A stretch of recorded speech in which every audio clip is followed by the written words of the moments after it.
Hello friends, কেমন আছো সবাই? আশা করি সবাই ভালো আছো। আমি সংযুক্তা আবারও চলে এসেছি আরেকটি নতুন ব্লগ ভিডিও নিয়ে। আগের ভিডিওতে আমি তোমাদের বলেছিলাম আমরা যে বাড়িতে আজকে আছি সেই বাড়িটার পুরো হোম ট্যুরটা তোমাদের সাথে শেয়ার করব। বাড়ির বাইরেটা তো তোমরা প্রথমেই দেখে নিয়েছো, কিন্তু বাড়ির ভিতরে কি আছে কি না সেগুলো তোমাদের সাথে আমি শেয়ার করব। বাড়ির ভেতরেই ঢুকতে প্রথমে রয়েছে একটা সোফা বসার জন্য, আর এর অপোজিটে আছে একটা রুম আর উপরে যাওয়ার জন্য সিঁড়ি, আর এদিকে আছে কিচেন রুম আর ডাইনিং এরিয়া, আর তার পাশাপাশি আছে একটা বাথরুম। আর এখানে কিচেন রুমটা হলো মডিউলাস কিচেন, যেটা দেখতে খুবই সুন্দর আর অসাধারণ। এবার সোজা সিঁড়ি বেয়ে চলে আসলাম সেকেন্ড ফ্লোরে। তো সেকেন্ড ফ্লোরে আছে প্রথমেই মাস্টার বেডরুম। তো দেখতেই পাচ্ছ এখানে আমার হাজব্যান্ড আর ছেলে আছে, ওরা দুজন এখন ঘুমাচ্ছে আর আমি এই ফাঁকে ভিডিওটা করে নিচ্ছি। প্রতিটা রুমে একটা করে টিভি আছে আর এদিকে রয়েছে ওয়ারড্রপ। তো দেখতেই পাচ্ছ কতটা ফিনিশিং করে করা এগুলো সব, আর একটা সুন্দর আয়না আছে এখানে। যেহেতু এগুলো তেমন ইউজ করা হয় না, বছর সালে একবার আসে, তখনই ঝেড়ে পুছে পরিষ্কার করে তারা ইউজ করে, তার জন্য এই অবস্থা।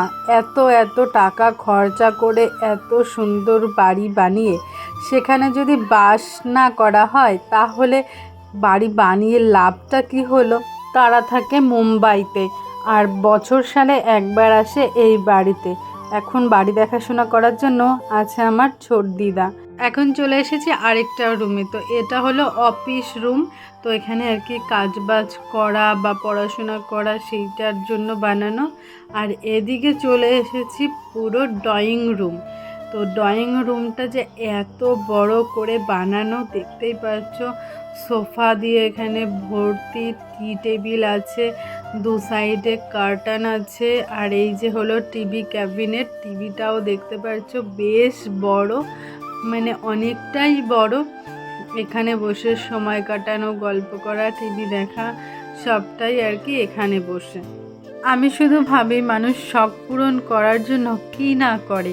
শখ করে এই বাড়ি বানিয়েছে আর বাড়ির চারিদিক খা খা করছে মানুষের অভাবে। এত সুন্দর একটা বড় বাড়ি আর সেখানে থাকার কেউ নেই। আর অন্যদিকে এখনো কিছু মানুষ ফুটপাতে রাত কাটায়, কিন্তু তাদের থাকার জন্য বা মাথা গোঁজার জন্য তেমন কোনো বাড়িটুকুই নেই। এটাই হলো বাস্তব আর এটাই হলো মানুষের জীবন। কার জীবনে কি হবে সেটা কেউই বলতে পারে না। তো এখন চলে এসেছি থার্ড ফ্লোরে, আর এখানে একটা ছোট্ট রুম আছে। এটা বাচ্চাদের জন্য বানানো। এখানে বাচ্চাদের খেলনা দিয়ে শুরু করে দোলনা সব কিছু টুকিটাকি এটা ওটা আছে। আর এই পাশে আছে ব্যালকনি। ব্যালকনি থেকে বাইরের ভিউটা খুবই সুন্দর আসে। দেখতেই পাচ্ছ পুরো গ্রামটা কত সুন্দরভাবে দেখা যাচ্ছে, একদম অসাধারণ একটা ভিউ।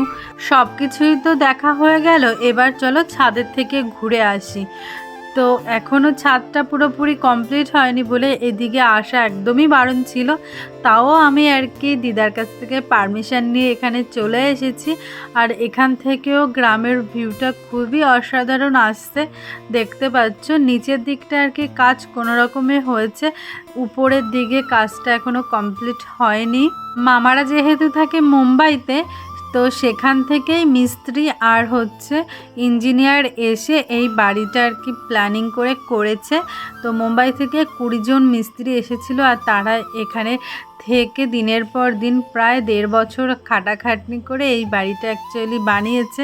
আর এটা হলো আমার মামার স্বপ্নের বাড়ি, বুঝতেই পারছো। মানুষ যতই বাইরে বাইরে থাকুক না কেন, নিজের শহর, নিজের এলাকা, নিজের গ্রাম, তার প্রতি যে একটা আলাদা রকম টান, আর সেখানে নিজের একটা নিজস্ব বাড়ি থাকবে না তা কি করে হয়, তাই না? কর্মজীবন ত্যাগ করে যখন মানুষ অবসর জীবনে পা রাখে তখন তার প্রয়োজন হয় সব থেকে বেশি একটা শান্তিপূর্ণ জায়গার। তো সেই খোঁজে আর কি এই বাড়িটা। আর এখন যেহেতু মামারা কাজের উদ্দেশ্যে বাইরে থাকে আর এই বাড়ি দেখাশোনা করে এই যে আমার ছোট্ট দিদা। দিদা যে আমাদের কতটা ভালোবাসে সেটা বলে বোঝানোর মতো না। সেই ছোট্টবেলার দিনগুলো যদি মনে পড়ে তখন মনে হয় কত কিছুই না মিস করে যাচ্ছি। এই দিদাই একদিন কুঁড়ে ঘরে বাস করতো আর আজ সে বাস করে এই রাজপ্রাসাদে। এর থেকে বোঝা যায় মানুষের জীবনে কখনো কষ্ট স্থায়ী হয়ে থাকে না, সুখ একদিন না একদিন আসবে। তো কর্ম করে যাও, কেষ্ট অবশ্যই মিলবে। আমিও চাই জীবনে যেন এরকমই একটা বাড়ি আমিও বানাতে পারি। তো তোমরা একটু আমাকে আশীর্বাদ করো আর তোমাদের একটু ভালোবাসা দিও, যাতে জীবনে আমি আরেকটু এগিয়ে যেতে পারি। অনেকেই বলতে পারে অন্যের বাড়ি দেখিয়ে কী লাভ, নিজের তো বাড়ি নয়, কিন্তু এই অন্যরাই আমাদেরকে নিজেদের মনে করে নিয়েছে, তাই আজ আমরা এখানে। আশা করি আজকের ভিডিওটি তোমাদের ভালো লেগেছে। আর এই বাড়িটা কেমন হয়েছে অবশ্যই কমেন্ট করে জানিও। দেখা হচ্ছে নেক্সট ভিডিওতে। তোমরা ভালো থাকবে, সুস্থ থাকবে, টাটা।